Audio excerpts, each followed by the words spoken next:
Halo, assalamualaikum. Halo, assalamualaikum warahmatullahi wabarakatuh. Selamat pagi pemirsa. Halo Reza, apa kabar? Alhamdulillah, ya gimana kabarnya? Alhamdulillah sehat, tapi kayaknya agak-agak serak-serak flu-flu. Iya, saya semalam kurang tidur. Bukan karena main game online. Nah, baru mau ngomong nih, main game mulu nih kayaknya nih. Bukan, tapi karena belanja. Ini hari ini 11-11 gitu. Harus war nih belanjaan. Sampai begadang ya. Murah begitu. Tapi yang penting nggak game online kan, karena kan game online kan sudah dikaji nih. Khawatirnya kemudian berdampak buruk terlebih lagi bagi para korban bullying yang kemudian nampaknya tingkat eskalasi dugaan kekerasannya jadi semakin meningkat gara-gara game online begitu. Betul, sebenarnya selain pembatasan ini kan pemerintah juga sudah membuat dari Komdigi sudah ada rating nih khusus untuk game gitu, dibagi kategori usianya. Diharapkan ini juga bisa menjadi batasan tersendiri sehingga teman-teman remaja juga bisa memilih game mana yang bisa mereka mainkan dan tidak berpengaruh secara psikologi. Betul, tapi cukupkah seperti itu? Nanti kita bahas ya di sesi diskusi. Nah, kami hadirkan dulu pemirsa di beragam informasi untuk Anda, salah satunya dari wilayah Jakarta Barat nih. Lagi-lagi pemirsa, mengapa ya hal ini masih terus terjadi, Reza? Bentrokan bersenjata tajam yang menggegerkan jalanan di Daan Mogot, Cengkareng, Jakarta Barat terjadi, pemirsa. Ada puluhan anggota Ormas yang saling serang dengan sekelompok penagih utang alias debt collector. Jadi kontroversi dan juga konfrontasi sengit melibatkan hingga memakai senjata tajam. Kondisi tersebut berakibat adanya 2 orang yang terluka dari setiap kelompok yang bertikai. Bentrokan juga tidak berlangsung lama, segera diredam dengan kehadiran petugas kepolisian yang menggunakan senjata. Mediasi dilakukan hingga terjadi kesepahaman. Insiden ini bermula ketika salah seorang anggota Ormas menjadi korban penarikan paksa sepeda motor oleh kelompok penagih utang pada Minggu kemarin. Suasana segera kondusif setelah kedua kelompok tersebut berdamai dan korban yang terluka mendapatkan perawatan serta kemacetan lalu lintas bisa berjalan kembali normal. Agak ngeri juga ya hal ini kemudian bisa terjadi begitu di Jakarta. Sudah dibilang tidak boleh mengambil kendaraan langsung ya. Iya itu dia, ternyata masih ada aja sih sampai sekarang. Pemirsa, Kejaksaan Negeri Kota Bekasi melakukan eksekusi seorang terpidana mantan Direktur PT ABB atas kasus penipuan yang telah inkrah. Ironinya, eksekusi terpidana berlangsung secara dramatis karena menolak saat dieksekusi. Ya, Anda lihat ini adalah rekaman saat petugas kejaksaan melakukan eksekusi seorang terpidana bernama Iwan Hartono Pang yang hendak dibawa petugas menuju ke lapas Bola Kapal dari kantor Kejaksaan Negeri Kota Bekasi, Jawa Barat. Memang cukup dramatis ya, karena dalam eksekusi ini terpidana yang menjabat sebagai Direktur PT Anissa Bintang Blitar ini menolak untuk dimasukkan ke dalam mobil tahanan. Terpidana meronta, bahkan juga sempat melayangkan pukulan. Tadi kalau kita lihat ada tendangan juga ke arah sejumlah petugas kejaksaan yang berteriak histeris. Kasus yang menjerat terpidana terkait dengan proyek revitalisasi pembangunan dan pengelolaan pasar Kranji, di mana terpidana menjadi pemenang yang kemudian diumumkan oleh Pemkot Bekasi, namun ternyata memberikan cek kosong kepada rekanannya. Harusnya mempertanggungjawabkan perbuatannya ya. Dari Bekasi kami ajak Anda geser sedikit ke wilayah Banten, pemirsa. Di suasana mediasi antara mahasiswa dan anggota DPRD Tangsel di ruang rapat mendadak menjadi ricuh. Anda bisa lihat ketegangan terjadi ketika salah satu mahasiswa sempat memukul meja sambil berteriak marah-marah kepada anggota dewan. Ini situasi di luar ya. Nah, seorang mahasiswa terlihat emosi nih, memukul meja, mengeluarkan kata-kata keras kepada anggota DPRD yang dianggap tidak menanggapi tuntutan mereka dengan serius. Aksi tersebut membuat suasana yang tadinya tenang menjadi tegang. Mahasiswa dan anggota dewan saling dorong terkait salah satu mahasiswa yang melakukan aksi pukul meja. Beberapa anggota Satpol PP dan juga kepolisian yang berjaga di lokasi langsung berusaha menenangkan situasi agar mediasi dapat berlanjut. Namun karena situasi sudah tidak memungkinkan, akhirnya mediasi dibatalkan.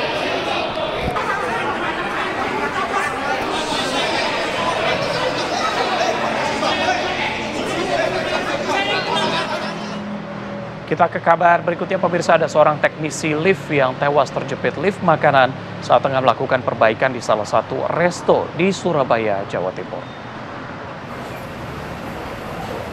Jadi memang menurut keterangan dari sejumlah saksi pemirsa, ini Ahmad Muhadi memang tengah melakukan perbaikan lift makanan yang rusak saat pintu lift tiba-tiba tertutup dan bahkan menjepit leher korban. Namun tak ayal begitu ya, korban tertarik ke atas hingga membentur tembok. Sementara itu dari keterangan polisi, pengerjaan lift dilakukan berdua saja, namun naas satu korban harus tewas di lokasi usai terjepit. Jasad korban berhasil dievakuasi petugas gabungan BPBD Surabaya dan petugas kepolisian. Anak korban yang tiba di lokasi tak kuasa menahan kesedihan tentunya ya saat mengetahui bahwa ayahnya menjadi korban kecelakaan kerja. Sang anak juga sempat nyaris pingsan informasinya dan jasad ayahnya sudah dibawa ke Rumah Sakit Dr. Sutomo, Surabaya.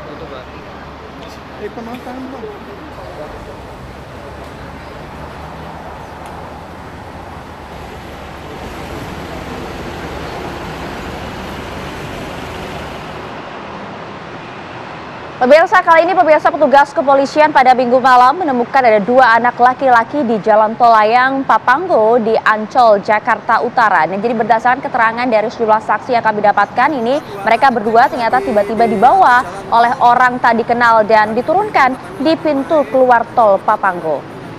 Dua petugas PJR Ditlantas Polda Metro Jaya yang sedang berpatroli melihat ada dua anak yang kebingungan di Tol Layang Papanggo, Tol Wiyoto Wiono. Petugas langsung membawa kedua anak tersebut ke pos RW Papanggo Ancol, Jakarta Utara. Tak lama kemudian, kedua orang tua anak ini mendatangi pos untuk melihat anaknya yang ditemukan petugas PJR. Kasat PJR Ditlantas Polda Metro Jaya mengatakan kedua anak tersebut dibawa oleh orang tidak dikenal saat sedang bermain di sekitar Papanggo, sempat diajak berkeliling. Namun, orang tidak dikenal ini kemudian menurunkan kedua anak tersebut di pintu keluar tol. Petugas kepolisian mengimbau kepada kedua orang tua agar memperhatikan dan juga mengawasi anaknya ketika sedang bermain di luar rumah. Ya, ngeri ya, memang banyak mempertanyakan apa sebenarnya motif dari pelaku ini sempat kemudian menculik dua anak ini dan kemudian menurunkannya di tengah tol. Tapi beruntung ya bisa kemudian kembali bersama dengan keluarga. Yang berikutnya juga harus jadi perhatian Anda, pemirsa. Ini hujan disertai dengan angin puting beliung ini menerpa Kabupaten Bekasi, Jawa Barat pada Senin sore. Akibatnya ada satu tiang listrik roboh dan beberapa bangunan terlihat rusak parah. Ya, jadi ini pemirsa, bagaimana ya kemudian gambar yang kami tampilkan untuk Anda. Cukup dramatis memang momennya, dimana pada saat kejadian pemirsa, angin kencang kemudian menerjang sebuah bangunan dan kemudian membuat bangunan tersebut nampak ambruk begitu ya. Terlihat angin dengan berkekuatan besar menerpa tempat wisata hingga beberapa atap bangunan terbawa oleh angin. Banyaknya bahan material yang ringan memporak-porandakan bangunan semi permanen di lokasi tersebut. Atas kejadian ini, akses jalan warga ini sempat ditutup lantaran adanya bahan material yang melintang di bagian jalan seperti yang Anda lihat saat ini ya.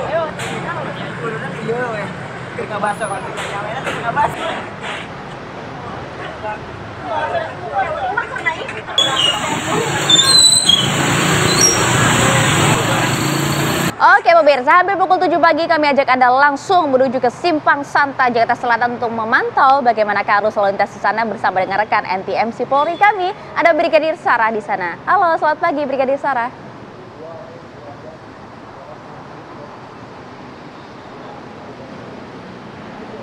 Baik, terima kasih Maria dan juga Reza, serta selamat pagi pemirsa. Dari Simpang Santa saya melaporkan situasi arus lalu lintas di jam berangkat aktivitas perkantoran, di mana situasi arus lalu lintas pada pagi hari ini dari arah Kapten Tendean yang akan mengarah ke Walter Monginsidi ataupun Blok M sudah dalam keadaan ramai. Peningkatan volume kendaraan memang sudah terlihat dan kami menghimbau bagi Anda yang akan berkendara untuk selalu berhenti di belakang garis stop saat Anda berada pada traffic light. Patuhi marka jalan dan tetap pada jalur lalu lintas yang benar, tidak melawan arus untuk keamanan keselamatan diri Anda ataupun pengendara jalan lainnya. Selanjutnya untuk kendaraan dari arah Kapten Tendean yang akan menuju ke Wijaya ataupun Kemang, situasi arus lalu lintasnya juga sudah terlihat mengalami peningkatan volume kendaraan namun masih relatif normal. Selalu gunakan sabuk keselamatan bagi Anda akan berkendara dengan roda 4 ataupun helm bagi Anda akan berkendara dengan roda 2 untuk keamanan saat Anda berada dalam perjalanan. Sementara kendaraan dari arah Wijaya akan berbelok kiri mengarah ke Blok M pada pagi hari ini situasi arus lalu lintasnya ramai lancar. Ataupun juga kendaraan dari arah Wijaya akan berbelok kanan mengarah ke Kapten Tendian ataupun juga Mampang juga masih dalam keadaan ramai lancar. Antrian kendaraan hanya terjadi menjelang traffic light, namun selepasnya kendaraan dapat melaju dengan kecepatan normal kembali. Memang kondisi cuaca tadi sempat gerimis, namun sekarang berangsur cerah. Untuk itu kami menghimbau bagi Anda yang akan berkendara dengan roda 2, juga lengkapi kelengkapan berkendara Anda dengan jas hujan, namun untuk hindari jenis ponco karena rawan tersangkut pada jir motor kendaraan Anda. Dan dapat kami informasikan berdasarkan data IRSMS Korlantas Polri, angka kecelakaan lalu lintas di seluruh Indonesia 1 kali 24 jam terjadi sebanyak 222 kasus laka lantas dengan rincian 23 meninggal dunia, 26 luka berat, dan 308 luka ringan. Dari 222 kasus laka lantas tersebut, 56% terjadi pada waktu siang hari. Faktor penyebab laka dikarenakan pengemudi gagal menjaga jarak aman kendaraannya. Untuk itu, jaga batas aman kecepatan kendaraan Anda ke angka normal, jaga jarak aman kendaraan Anda dengan kendaraan lainnya, patuhi rambu lalu lintas yang berlaku untuk keamanan keselamatan diri Anda dan pengguna jalan lainnya. Dan pemirsa, bagi Anda yang mengupdate situasi tentang kondisi arus lalu lintas, Anda dapat menghubungi call center kami di 1500669 ataupun melalui SMS Center di 9119. Stop pelanggaran, stop kecelakaan, keselamatan untuk kemanusiaan. Salam presisi, kembali ke studio. Ya, Anda kembali di Apa Kabar Indonesia Pagi, pemirsa. Dalam upacara peringatan Hari Pahlawan di Istana Negara, Presiden Prabowo Subianto menganugerahkan gelar pahlawan kepada 10 tokoh yang kemudian berjasa bagi bangsa dan juga negara. Yaitu diantaranya adalah Presiden kedua RI Soeharto dan juga Presiden keempat RI Abdurrahman Wahid atau Gus Dur.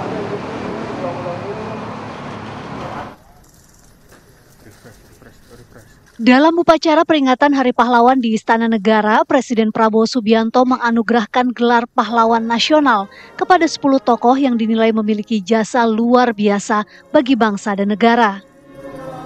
Acara diawali dengan mengheningkan cipta yang dipimpin langsung oleh Presiden Prabowo untuk mengenang jasa para pahlawan yang telah berkorban demi kemerdekaan Indonesia. Penganugerahan ini berdasarkan keputusan Presiden nomor 116 TK tahun 2025 tentang gelar, tanda jasa, dan tanda kehormatan. Sebanyak 10 tokoh dinobatkan sebagai pahlawan nasional, diantaranya Kiai Haji Abdurrahman Wahid atau Gus Dur, Jenderal Besar TNI HM Soeharto, aktivis buruh Marsinah, Profesor Mukhtar Kusumaatmadja, dan Jenderal TNI Purnawirawan Sarwo Edi Wibowo. Nama lainnya termasuk Hajah Rahmah El Yunusiah, Sultan Muhammad Salahuddin dari Kesultanan Bima, Ulama Syekhona Muhammad Khalil, Tuan Rondaheim Saragih yang dikenal sebagai Napoleon der Bataks, dan Sultan Tidore ke-37 Zainal Abidin Shah. Dewan Gelar dan Tanda Kehormatan Negara memberikan pertimbangan khusus berdasarkan Undang-Undang Nomor 20 Tahun 2009 bahwa gelar pahlawan nasional hanya dapat diberikan kepada mereka yang telah meninggal dunia dan pernah berjuang untuk kemerdekaan atau persatuan bangsa. Kita semua juga menyadari, mengetahui bahwa nama-nama tersebut adalah nama-nama yang telah memenuhi syarat semua sesuai dengan undang-undang dan juga aspirasi dari masyarakat. Jasa-jasa mereka itu jelas, konkret, dan juga benar-benar merupakan aspirasi yang sudah terseleksi ya, dengan tadi proses yang cukup panjang, bahkan diseminarkan, bahkan dibukukan. Mudah-mudahan ini tujuannya adalah bagaimana ke depan gitu ya. TNI Sementara itu, keluarga dari Presiden kedua Republik Indonesia Soeharto menyatakan apresiasinya setelah Pak Harto mendapatkan gelar pahlawan. Sebelumnya, nama Presiden kedua Republik Indonesia Soeharto telah 3 kali diusulkan menjadi pahlawan nasional. Terima kasih kepada Bapak Presiden dan kepada masyarakat Indonesia dan kepada seluruh yang telah mendukung lah gitu. Untuk yang kontra yang belum mendukung juga kami keluarga tidak merasa dendam atau kecewa atau bagaimana, karena memang kita kan negara Republik Indonesia ini kan kesatuan Republik Indonesia banyak ininya ya, macam-macamnya. Monggo-monggo saja. Penganugerahan gelar pahlawan nasional menjadi bentuk penghargaan negara atas dedikasi para tokoh dalam berbagai bidang, mulai dari politik, hukum, militer, pendidikan, hingga sosial dan kemanusiaan. Dari Jakarta, Ikra Anggana, Teddy Suhendi, TV One mengabarkan.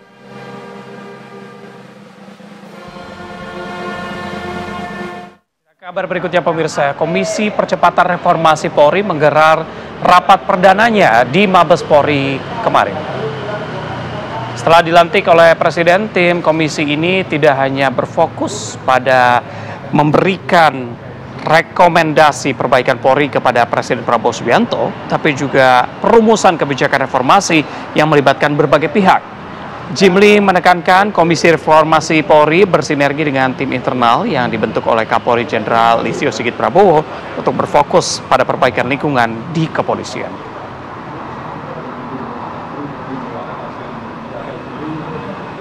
Hasil dari komisi ini ada 2, 1 rekomendasi ke Presiden, yang kedua rekomendasi internal.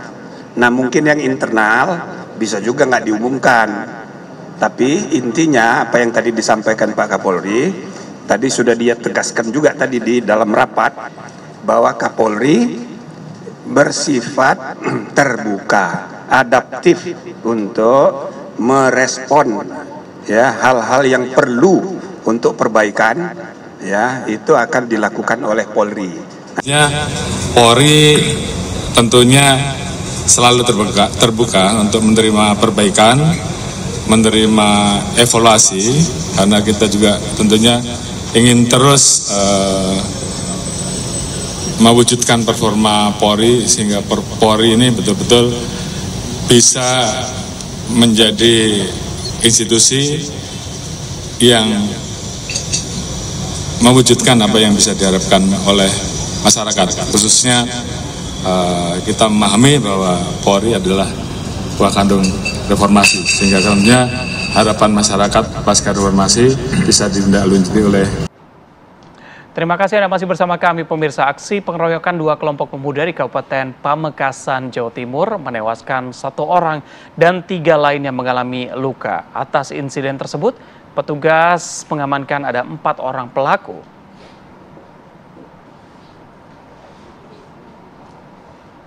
Ya, jadi kalau Anda lihat pemirsa, dari rekaman CCTV ini memperlihatkan bagaimana kemudian detik-detik begitu ya 2 kelompok pemuda secara anarkis melakukan pengeroyokan terhadap pemuda lainnya. Jadi aksi pengeroyokan terjadi di Jalan Wasegit, tepatnya di alun-alun Kota Pamekasan, Jawa Timur ya, pada Minggu dini hari kemarin.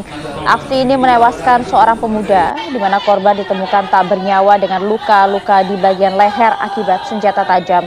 Selain itu ada 3 orang rekannya yang dibawa ke rumah sakit terdekat karena mengalami luka-luka. Tak berselang lama 4 orang pelaku menyerahkan diri ke polisi. Keluarga tentu hanya bisa menangisi saja tindakan pelaku yang telah menewaskan korban. Selain mengamankan pelaku, petugas juga turut mengamankan ada sejumlah barang bukti berupa senjata tajam milik pelaku dan juga baju milik korban.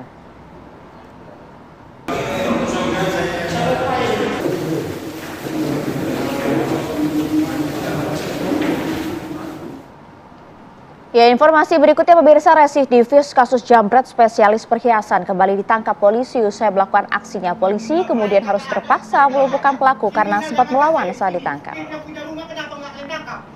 Aksi pelaku ini terekam kamera saat melakukan penjambretan. Usai melakukan serangkaian penyelidikan, aparat langsung menangkap pelaku di sebuah rumah yang berada di kota Padang Sidimpuan, Sumatera Utara. Karena melawan pada saat diminta oleh penyidik menunjukkan barang bukti, pelaku dihadiahi timah panas oleh aparat. Selain menangkap pelaku, petugas juga turun menyita beberapa barang bukti, diantaranya ada 1 unit sepeda motor, pakaian yang digunakan pelaku, serta flash disk berisi rekaman CCTV saat pelaku melancarkan aksinya. Untuk mempertanggungjawabkan perbuatannya, pelaku ditahan di rutan Mapolres Padang Sidimpuan dan dijerat dengan pasal tentang pencurian dengan kekerasan dengan ancaman hukuman hingga 12 tahun penjara.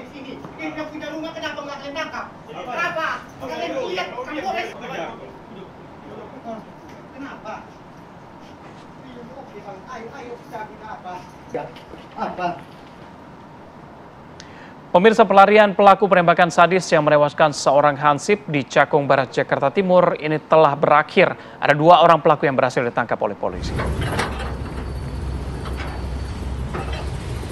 Ya, 1 orang pelaku ditangkap di kapal Derbaga 2 Pelabuhan Bakahuni saat hendak melarikan diri dari Jakarta menuju ke Lampung. Pelaku merupakan eksekutor utama yang menembak korban pada saat kejadian. Sementara pemirsa, kalau dilihat 1 pelaku lain juga sempat ditangkap oleh polisi, bahkan sudah turut diamankan, berbeda dengan pelaku pertama yang ditangkap di sebuah pelabuhan. Pelaku kedua ditangkap di sebuah rumah di kawasan Cipayung, Jakarta Timur pada Minggu sore. PS diketahui memiliki peran sebagai pembawa motor kunci letter T hingga menyimpan senpi. Jadi kedua pelaku sudah berada di Gedung Kriminal Umum Polda Metro Jaya. Saat ini sedang menjalani pemeriksaan lebih lanjut. Polisi menyatakan pihaknya masih mendalami asal senjata api rakitan yang digunakan dalam aksi tersebut. Ini adalah proses pada saat kejadian berlangsung, pemirsa. Di mana sebelumnya aksi penembakan seorang hansip terjadi pada Sabtu dini hari, ya, kita ingat betul. Dan juga pelaku menembak korban saat kepergok mencuri sepeda motor milik warga.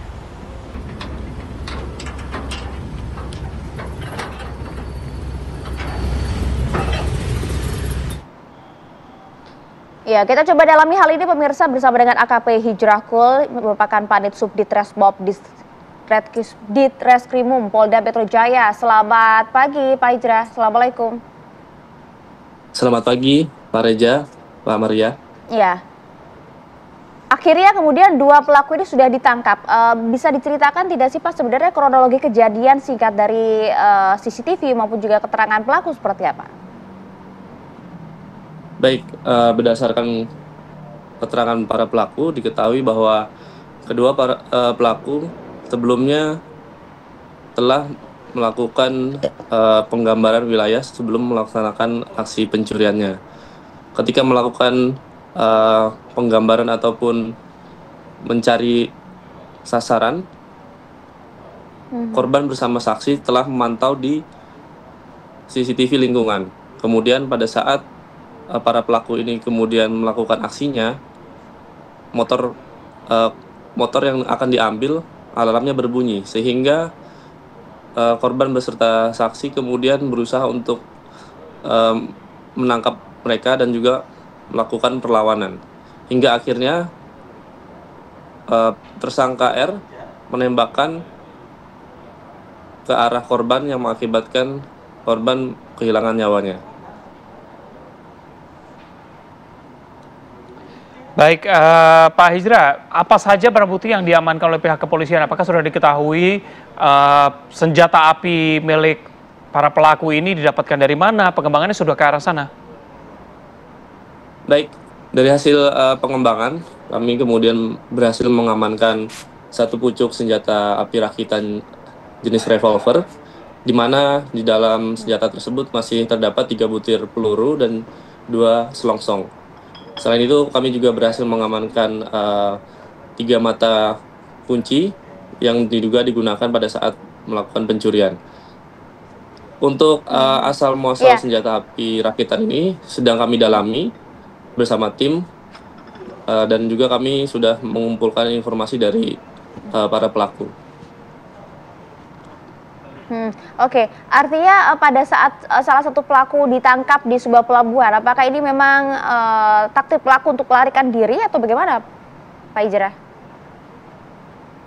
Baik, berdasarkan keterangan pelaku, dia merasa panik karena korban yang dia tembak meninggal dunia, sehingga akhirnya dia memutuskan untuk kabur kembali ke kampung halamannya. Oke, tapi memang kemudian kedua pelaku ini biasa beraksi di wilayah Jakarta saja atau juga kemudian merambah ke wilayah Lampung juga dari hasil pengembangan? Baik, dari keterangan para pelaku diketahui bahwa kedua pelaku merupakan residivis yang mana sebelumnya juga pernah menjalani tahanan di Lampung, dan juga sebelumnya mereka juga baru saja keluar masing-masing dari penjara, yang mana tersangka R baru keluar pada bulan Juli tahun 2024 dan juga tersangka P yang juga baru keluar pada bulan Agustus 2025. Mereka sebelumnya juga sempat melakukan aksi pencurian di wilayah Jakarta. Baik, dari hasil pengembangan yang Anda dapatkan dari keterangan kedua pelaku dan juga saksi, apakah memang sebelumnya mereka sudah memantau sekitaran lokasi dan menemukan adanya penjagaan yang ketat sehingga mereka mempersiapkan menggunakan senjata api untuk aksi tersebut? Dari keterangan para tersangka diketahui bahwa sebelumnya mereka melakukan keliling terlebih dahulu mencari target ataupun sasaran. Dan dalam setiap aksinya, para tersangka memang menyiapkan senjata api. Sehingga ketika mereka dalam keadaan terdesak ataupun terancam, menjadi alat untuk membela diri. Menurut keterangan para tersangka seperti demikian. Oke, Pak Hijrah, apakah kemudian saat ini konstruksi hukumnya sudah dibentuk? Apa pasal akan disangkakan kepada para pelaku? Baik, untuk kedua tersangka, kami sangkakan dengan pasal 338 KUHP dan atau pasal 365 ayat 3 KUHP dengan hukuman penjara paling lama 15 tahun. Oke, 15 tahun penjara. Terima kasih AKP Hijrahkul, Panit Subditresmob dari Ditreskrimum Polda Metro Jaya telah bergabung bersama kami. Assalamualaikum, selamat pagi.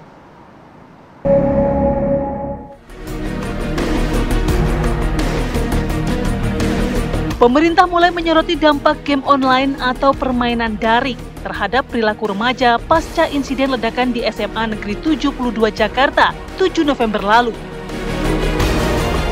Presiden Prabowo Subianto tengah mempertimbangkan langkah pembatasan terhadap sejumlah game online yang dinilai berpotensi mempengaruhi psikologis generasi muda, terutama yang mengandung unsur kekerasan. Pemerintah menilai kebiasaan bermain game yang menampilkan kekerasan secara terus-menerus dapat menurunkan kepekaan terhadap bahaya dan menormalisasi tindakan agresif di dunia nyata. Selain pengaruh game online, pemerintah juga menyoroti faktor sosial seperti tindakan perundungan yang kerap terjadi di lingkungan sekolah. Lantas, apakah pengaturan aktivitas digital dan pembatasan konten game online ini mampu menjamin keamanan lingkungan pendidikan dan kesadaran sosial di kalangan pelajar? Tim TV One mengabarkan. Terima kasih karena penanganan terhadap korban cukup cepat, sangat cepat. Kemudian juga penanganan di TKP, penyelidikan dan sebagainya juga menggali informasi sangat cepat, tetapi lebih daripada itu juga sekali lagi tadi beliau menekankan bahwa ini menjadi peringatan bagi kita semua.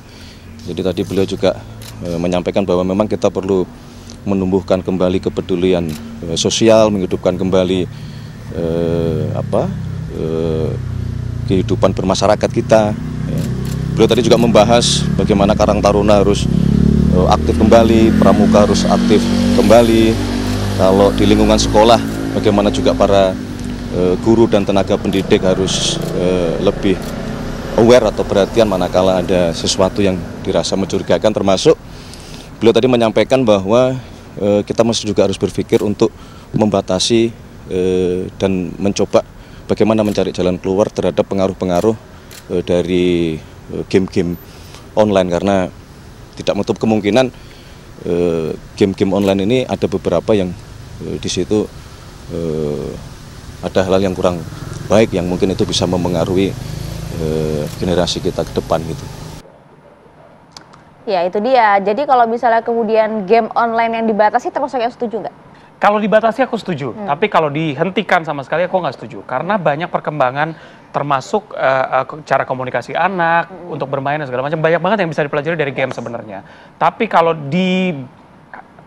dilarang sama sekali, saya sih nggak setuju. Itu dia. Kamu sebagai orang tua, POV Nah itu dia, karena memang sebenarnya lagi-lagi orang tuanya harus turun tangan dan butuh waktu banyak untuk kemudian mengawasi sang anak kan. Betul. Karena memang mungkin kreativitas sang anak tuh bisa juga dibangun oleh game online gitu kan. Tapi bagaimana meningkatkan kesadaran sosial dan juga mungkin membentuk lingkungan yang aman ya di antara pertemanan dan juga lingkungan sekolah, itu yang juga harus penting. Kita akan bahas bersama dengan sejumlah narasumber. Ada hadir di sini ada Bu Retno Listiarti, pemerhati pendidikan dan anak. Selamat pagi Bu. Selamat pagi.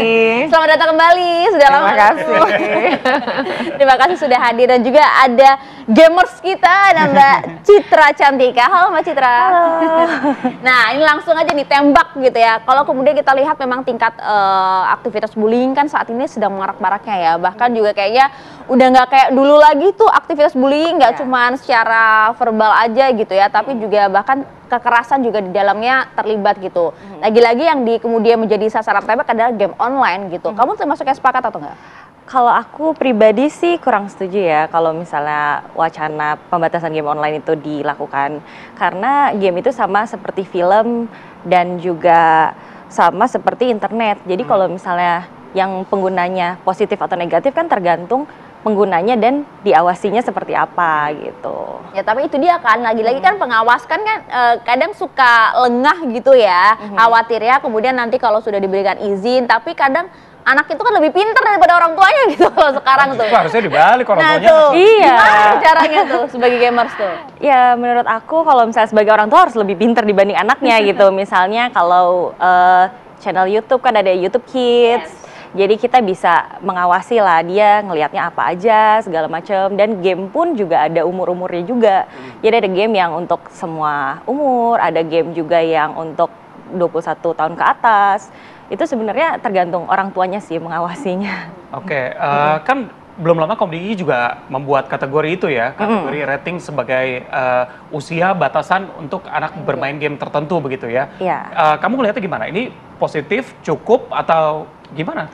Menurut aku itu positif banget ya, karena sama kayak film kan. Film kan ada batasannya, ada semua umur, ada remaja, ada juga memang untuk dewasa gitu kan. Itu bisa membantu sih untuk ini ya ke depannya. Ya, karena kan sebelumnya kan Mensesnek juga sempat menyoroti salah satu games, ada namanya Roblox lah kita sebut ya, itu kan juga beberapa orang tua sempat khawatir. Kamu juga pasti paham, sempat main juga Roblox? Iya main. Nah, ini betul nggak sih bahwa di dalam game Roblox itu ternyata banyak aktivitas-aktivitas kekerasan, kemudian mengandung unsur mungkin juga ada hal-hal yang pelecehan seksual di sana gitu? Kalau misalnya untuk kekerasan mungkin ada beberapa game ada juga di Roblox itu, tapi kan tergantung dia pilih mapnya tuh apa gitu. Jadi tapi ada memang di dalam itu ya? Iya memang ada sih, cuman tergantung dia mapnya apa. Misalnya kalau dia pilih mapnya yang mancing, naik gunung, itu kan masih positif. Kalau misalnya ada juga sih yang kekerasan kayak gitu, ya tergantung orang tua, peran orang tua lagi sih. Balik lagi ke iya. Oke, Bu Retno gimana? Ya. Anda melihatnya, apakah pembatasan dari pemerintah ini dirasa cukup? Tapi orang tua kan juga katanya harus lebih pinter, tapi kan orang tua juga ada batasan begitu ya. Saya juga kalau main gitu, sama ponakan lebih jago sebenarnya, karena mereka lebih sering main ya. Gimana Bu? Iya sebenarnya anak-anak ini kan lahir pada era digital ya, dan mereka Gen Z. Jadi dunia bermain itu emang sudah berbeda. Meskipun sebenarnya anak-anak sebaiknya didorong untuk bermain di luar, kena matahari, bergerak, berkeringat, selain main game gitu. Jadi ini bukan bagian yang harusnya menjadi utama dalam bermain. Yang kedua, mungkin yang dimaksud pemerintah menurut saya game-game kekerasan. Karena bukan seluruh game juga gitu. Nah, game-game kekerasan ini memang kan ada. Misalnya tadi juga diakui bahwa di Roblox ada gitu. Kemudian bagaimana kemudian peran orang tua kan tadi ngedampingin, mengedukasi, dan orang tuanya juga harusnya tahu tentang game-game itu, baru dia bisa mana nih anakku yang main secara aman. Dan menurut saya sebenarnya game online itu salah satu faktor aja sih kalaupun anak melakukan kekerasan. Karena faktor-faktor lain yang mendominasi seorang anak melakukan kekerasan tuh banyak gitu. Jadi nggak cuma gara-gara game online. Nah, tetapi bahwa game online dibatasi bisa aja. Misalnya begini, anak-anak yang kecanduan game online ini banyak. Jadi ketika orang tua dua-duanya bekerja, memberikan pengasuhan pengganti, tapi pengasuh pengganti juga tidak memiliki kemampuan untuk memanajemen anak dalam bermain gitu. Dampaknya adalah kecanduan. Nah, kecanduan itu yang kemudian berbahaya untuk anak-anak, apalagi anak-anak masih di bawah 13 tahun. Nah, kalau di Cina misalnya ya, kalau kita ngelihat Cina itu membatasi anak usia 12 tahun ke bawah itu nggak boleh main game lebih dari 3 jam. Nah, Cina nggak cuma sekedar ngasih regulasi, tapi mereka membuat sistem. Jadi kalau misalnya mendaftarkan game itu pakai wajah. Deteksi wajah itu yang mengakibatkan anak nggak akan pernah bisa masuk kalau game itu bukan untuk usianya. Tapi kadang biasanya daftarin orang tuanya tuh, Bu Retno. Tapi enggak, kalau di Cina mereka kena nanti. Jadi kalau di Indonesia kita tidak punya teknologi itu ya, atau belum melakukan. Tapi kalau China tuh udah sadar betul itu bahaya. Jadi mereka itu pakai deteksi wajah, lalu kemudian hanya boleh 3 jam seorang anak bermain. Jadi kalau misalnya dia hari ini menghabiskan 3 jam, dia baru bisa main itu nanti minggu depan. Karena seminggu tuh hanya boleh 3 jam. Dan menurut saya di era yang seperti ini emang negara harus hadir membatasi sistem itu. Kalau beberapa negara kayak Australia, Cina itu mampu melakukan, sebenarnya negeri kita juga mampu dong ngelakuin. Nah, artinya kita kan berbicara tentang perlindungan anak. Karena bagaimanapun sesuatu yang berlebihan nggak boleh. Kayak tadi misalnya Mbak Cita orang dewasa, dia bisa kelola kapan dia harus berhenti, kapan dia. Anak-anak kan enggak. Dan game itu candu. Jadi kalau candu itu kan kayak kita minum teh misalnya. Pertama seminggu sehari sekali, lama-lama kok enak ya teh, nambah lagi 2 kali sehari. Terus kok enak, pasti nambah lagi. Dan itulah bermain game gitu. Jadi memang untuk anak-anak menurut saya penting sih sebenarnya negara membatasi, terutama game-game yang mengandung kekerasan, karena di dalam semua riset di dunia ternyata game yang dimainkan anak-anak maupun film yang ditonton anak-anak itu bisa berpengaruh terhadap perilaku gitu. Jadi itu bisa di dunia maya kan, misalnya di game dipukulin sampai berdarah-darah hidup lagi bisa, atau mati ya udah gitu. Khawatirnya mereka itu menyerap nyata, nanti gitu. yang diserang adiknya, keluarganya dulu. Jadi nganggep dipukul tuh nggak apa-apa, karena di game dia hidup lagi kok. Nah, ini yang sebenarnya bahaya, karena kan anak pikirannya belum dewasa, otaknya sedang berkembang. Beda sama Mbak Cita yang udah dewasa dan tahu ini baik dan buruk. Anak-anak kan enggak. Jadi menurut saya seruan Presiden untuk menyatakan membatasi game online, terutama untuk yang menurut saya penuh kekerasan. Yang kedua adalah membatasi waktu bagi anak-anak Indonesia. Menurut saya itu harusnya menjadi program yang kita dukung sih. Iya, dibutuhkan banget ya. Tapi Mbak Citra, kalau misalnya saya pernah lihat kalau video streamer, gamer di luar negeri kan biasanya menemukan nih kalau kita voice chat, ada suara anak kecil, oh kamu masih kecil ya, usianya berapa? Di bawah 10 tahun. Oh saya bisa aduin nih ke admin supaya akunnya di-ban. Kalau di Indonesia bisa gak sih kayak gitu? Kalau di Indonesia peraturannya belum ada sih yang kayak gitu. Belum jadi ada masih sih. belum jalan itu masih ya? belum jalan. Tadi yang bilang, Bu Retno bilang tadi begitu, seharusnya bisa dibuat negara hadir untuk dan sangat bisa negara melakukan itu. Nah, itu dia pertanyaannya. Karena kalau misalnya beberapa game online lah, karena kan tidak hanya 1-2 game online saja yang kemudian menjadi sorotan pemerintah ya. Khawatirnya kan dengan banyaknya kemudian aksi bullying ini, para korban yang mungkin merasa tertekan begitu ya, Bu Retno dan juga Mbak Citra, kemudian melampiaskan, mengeksplorasi kemarahannya melalui media sosial maupun juga game online. Karena kan bisa kemudian ada online chat begitu-gitu ya, ada tukar suara juga. Nah, apa sih sebenarnya mungkin kalau Mbak Citra amati gitu ya dari game-game online ini, celah yang kemudian bisa menjadi dampak negatif bagi anak-anak tuh apa? Mungkin kalau misalnya dampak negatifnya adalah misalnya kalau misalnya voice chat itu kan sebenarnya kita nggak boleh ngasih tahu nama asli kita, alamat rumah kita. Kadang misalnya orang-orang itu bahayanya adalah pengen ya pengen berbuat jahat gitu loh. Sedangkan anak-anak kan belum ngerti tuh kalau misalnya oh nggak boleh loh ngomong sama stranger, nggak boleh ngasih tahu data kita segala macem. Kayak gitu sih. Jadi memang dampak dari chat online itu sebenarnya kemana-mana kan? Iya. Untuk anak-anak. Iya, banyak sih dampaknya emang. Dulu ketika di KPAI saya pernah tuh terkait game Hago. Game Hago itu kan semua untuk anak-anak kecil ya. Ternyata di situ itu masuk orang dewasa. Jadi pelaku tuh 27 tahun waktu itu. Dan anak korban ini 8 tahun. Jadi waktu itu kan game Hago tuh ada percakapan. Lalu terjadi pertukaran nomor handphone.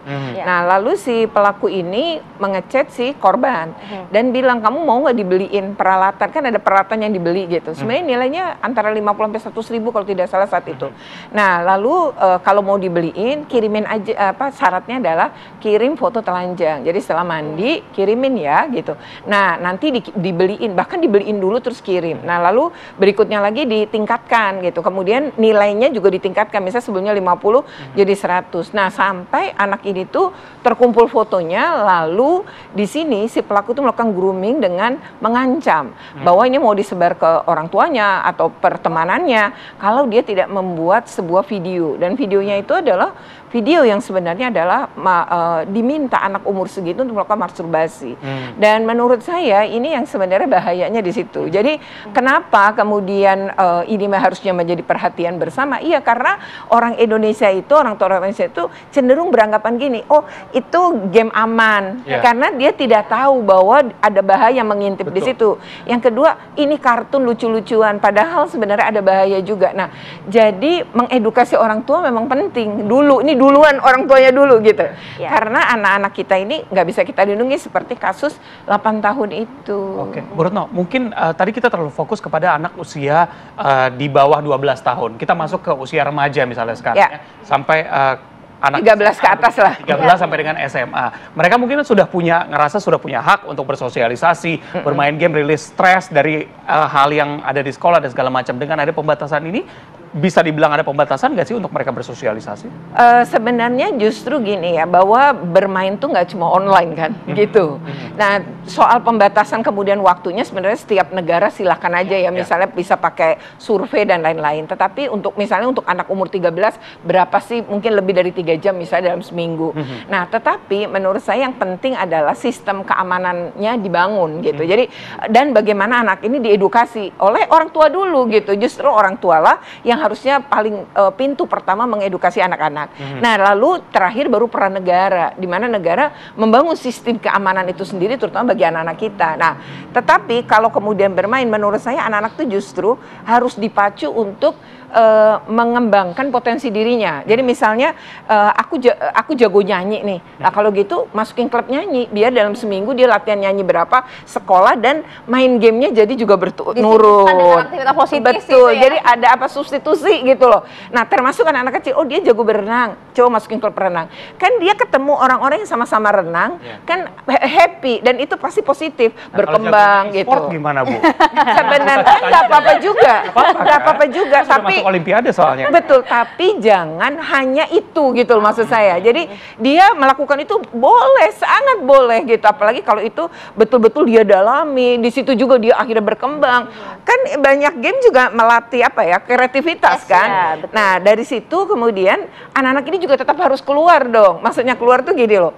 Bersosialisasi, ya main basket mungkin kalau hobinya basket, main band kalau hobinya main band. Artinya jangan berfokus hanya satu, dan anak-anak itu penting keluar sih dari rumahnya, dari kamarnya, agar dia kena sinar matahari, biar itu bagus gitu. Jadi bersosialisasi, jalan dengan teman-temannya gitu ya. Jadi kalau game aja duduk terus, itu juga menurut saya nggak bagus secara tulang, perkembangan tulangnya. Dia duduk terus, dia masih dalam tumbuh kembang, lalu dia cuma duduk aja di depan komputer, kan nggak boleh juga gitu. Jadi menurut saya keseimbangan dalam hidup kan penting ya, termasuk bukan tapi melarang anak-anak main game online di era ini, itu sesuatu yang nggak mungkin. Sesuatu yang nggak mungkin dan juga bisa dihindari. Tapi sebenarnya dampak negatifnya kan nggak cuma kepada pada para gamersnya aja, Betul. tapi kan khawatirnya kita saat ini kan adalah bagaimana kemudian itu bisa memicu tindakan bullying di sekolah, bahkan tidak hanya anak usia di bawah 13 tahun saja, tapi kita lihat bahkan kejadian di SMA N72 kemarin, usianya bahkan juga kelas 3 SMA kan, hampir 17 tahun. Nah, bagaimana kemudian tindakan ini bisa tidak sih kemudian diminimalisir, bahkan berikan sanksi tegas, Bu Retno dan juga Mbak Citra? Saat lagi ya kami bahas untuk Anda. Iya, karena kalau kita ngomongin game online gitu ya, memang seru, memang banyak hal positif gitu ya, tapi juga nggak bisa dipungkiri, celah negatifnya juga cukup banyak. Banyak konten-konten kekerasan, bahkan juga pelecehan seksual di sana, yang kemudian bisa menjadi salah satu pemicu lah untuk aktivitas bullying mereka pada saat di sekolah. Itu yang bahaya, Reza. Nah, kamu termasuk yang setuju nggak Mbak Citra, bahwa memang tindakan bullying ini salah satunya bisa berangkat dari game online? Kalau menurut aku pribadi sih agak kurang setuju ya, karena ya beda. Mungkin kalau misalnya perilaku bullying itu kan lebih ke lingkungan lagi, apakah lingkungannya baik, terus habis itu kondisi keluarga juga seperti apa. Kalau misalnya kondisi keluarga baik, lingkungannya baik, harusnya nggak akan terjadi bullying. Karena kan suka misalnya kalau lagi main game, oh ternyata saling pukul-pukulan tuh hal biasa kok gitu. Yang tadi yang mungkin jatuh bisa bangun lagi, yang udah tadinya mati bisa bangun lagi. Mungkin mereka penasaran gitu ingin mencobanya di dunia nyata, itu mungkin gak sih? Mungkin aja sih, mungkin. Nah, justru itu peran orang tua lagi untuk memberitahu gitu kan, bahwa oh kalau misalnya di game itu seperti ini, di dunia nyata itu tidak seperti itu gitu. Nggak boleh misalnya untuk mukul atau menginikan orang lain, nggak boleh menyakiti orang lain, itu kan tindakan yang nggak boleh gitu. Jadi lebih ke peran orang tuanya lagi sih yang harus aktif. PR-nya banyak orang tua nih. Menurut gimana? Setuju gak kalau misalnya bullying itu bisa berakar dari game ternyata? Bisa aja, sangat bisa. Jadi misalnya saat ini kalau kita bicara data ya, Indonesia ini masuk peringkat 10 besar dunia. Untuk di dunia loh ya, dari 188 negara kita tuh udah masuk 10 besar yang anak-anaknya menjadi korban kekerasan seksual secara daring. Wow. Dan berapa persen saya lupa ya, tapi kalau tidak salah hampir 30% itu berasal dari game. Jadi mereka berkenalan dengan orang asing yang kemudian ini anak-anak memang predator ya. Jadi mereka ini emang mengarah pada anak-anak. Nah, itu seperti mereka melihat IG gitu atau media sosial anak-anak yang suka galau, di mana biasanya incarannya tuh gini, oh ini yang keluarganya nggak happy, oh ini yang anaknya kurang perhatian, itu akan jadi incaran. Apalagi kalau dia nggak punya keluarga, misalnya ayah ibunya berpisah, lalu si ibu misalnya kerja di mana gitu ya, seperti kasus 72 ini kan di Taiwan gitu ya, kemudian sudah berpisah tinggal mana. Nah, itu biasanya untuk beberapa kasus kekerasan itu akan dilihat kayak gitu, yang orang tuanya meninggal nggak ada gitu, karena kalaupun diambil gitu ya, mereka temu darat, kemudian terjadi nih misalnya perdagangan manusia, diambil dan lain, itu nggak dicarinya tuh bisa dalam waktu yang cukup panjang. Jadi kalau orang itu dengan orang tua mereka, anak kita telat dikit kan kita pasti cariin, tapi ada keluarga nggak gitu kan, jadi nggak dicari tuh. Nah, sehingga perpindahan manusianya kan, TPPO tuh dengan orang harus ada perpindahan orang kan. Nah, itu jadi aman perpindahannya, dan akhirnya tidak ketemu karena sudah kemudian dilarikan ke luar negeri. Jadi paham itu betul, dan itu anak-anak semua yang jadi korban itu mayoritas anak-anak. Termasuk juga provokasi untuk melakukan tindakan kekerasan, melakukan bullying kepada sesama teman. Gitu. Jadi misalnya kalimat-kalimat kayak menyebut binatang tertentu. Kemudian misalnya go to hell gitu ya, atau sialan dalam bahasa Inggris dan lain-lain, itu akan selalu muncul dan dinormalisasi. Jadi ketika misalnya kita tidak biasa dikata-katain sialan, tidak dikata-katain hal itu, lalu ada orang ngatain itu dan menganggap itu biasa, lu lebay amat, baru digituin, itu kata-kata biasa. Gitu ya. Jadi dianggap baper. Di aktivitas game online. Betul. Jadi kan gini, bully itu kan perundungan dalam bahasa Indonesia ya. Bully itu sebenarnya kalau kekerasan fisik beda sebenarnya dengan bully. Bully itu tidak ada kekerasan fisik yang sebenarnya. Harusnya. Tapi bully itu tuh sesuatu yang berulang. Jadi terus-menerus. Yang kedua dilakukan oleh orang yang punya relasi kuasanya lebih tinggi. Dari pelaku ini lebih tinggi relasi kuasa dari korban. Lalu biasanya berniat untuk menyakiti, merendahkan, dan membuat korban memang tidak nyaman. Nah, itu baru kita sebut kata bully. Nah, kalau sudah ada fisik, berarti masuk kategori kekerasan fisik, bukan lagi perundungan. Nah, yang kemudian kita tidak mau menganggap ini sebagai normalisasi adalah ketika perundungan dibiarin, atau bully ini dibiarin, nanti lama-lama bisa meningkat ke fisik. baik. Betul, karena emosi dari korban ini tertahan begitu ya, tidak bisa disampaikan biasa, benar. Dan biasanya korban itu punya luka batin kan. Jadi luka-luka batin ini nggak pernah diobatin tuh. Itu kan kayak kita punya sampah tuh di rumah. Jadi tempat sampah kita coba deh diisi terus tapi jangan dibuang sebulan. Kan bau tuh. Terus tidak nyaman, ada lalat dan lain-lain. Nah, di tubuh kita luka batin tuh kayak gitu. Masuk terus tiap hari tapi nggak pernah dibuang. Nah, yang terjadi luka batin itu kayak kasus anak SMA 7 ini kan kita bisa bilang dia korban juga. Ya, betul. Dari satu situasi yang betul-betul berat bagi seorang anak seperti dia gitu ya. Nah, ketika dia tumbuh kemudian mungkin kita tidak tahu seberapa luka itu, tapi luka batin itu pasti nggak pernah diobatin. Nah, kita nggak berharap anak-anak kita begitu, karena sebenarnya main game online niatnya senang, tapi kalau kemudian dimaki, dicaci atau mengalami kekalahan berulang-ulang, bisa jadi kan punya luka batin. Ditambah mungkin itu pelarian dari situasi rumah yang nggak aman, nggak nyaman. Mungkin juga melihat kan Ibu, para pelaku ini juga nampaknya kok mereka masih happy-happy aja ya setelah melakukan tindakan terhadap saya. Karena mungkin sanksi dari pihak sekolah juga nggak tegas kepada para pelaku ini. Penting nggak itu sanksi kepada para pelaku? Jadi gini, ini kelemahan sekolah. Makanya kenapa saya di beberapa pernyataan meminta untuk sekolah tidak menormalisasi bully dan menganggap bahwa bully ini bukan main-main. Bully dan bercanda itu hal berbeda. Kalau kita bercanda, misalnya saya bercanda sama Mas, kan kita berdua pasti ketawa. Itu namanya bercanda. Tapi kalau misalnya saya ketawa, tapi yang Masnya sedih atau merasa tertekan, itu namanya bully jatuhnya. Jadi bully itu yang diukur korban. Nah, seringkali sekolah nggak digituin aja ente lembek banget. Nah, ini yang nggak boleh gitu. Lalu sekolah tuh sebenarnya dalam Permendikbudristek 46 tahun 2023 tentang pencegahan penanganan kekerasan di satuan pendidikan, salah satunya tuh tidak boleh membiarkan bully. Sekolah bahkan bisa dihukum kalau membiarkan itu. Diberi sanksi itu bisa. Nah, di situ ada yang namanya tim PPK. Tim PPK itu tim pencegahan penanganan kekerasan di satuan pendidikan.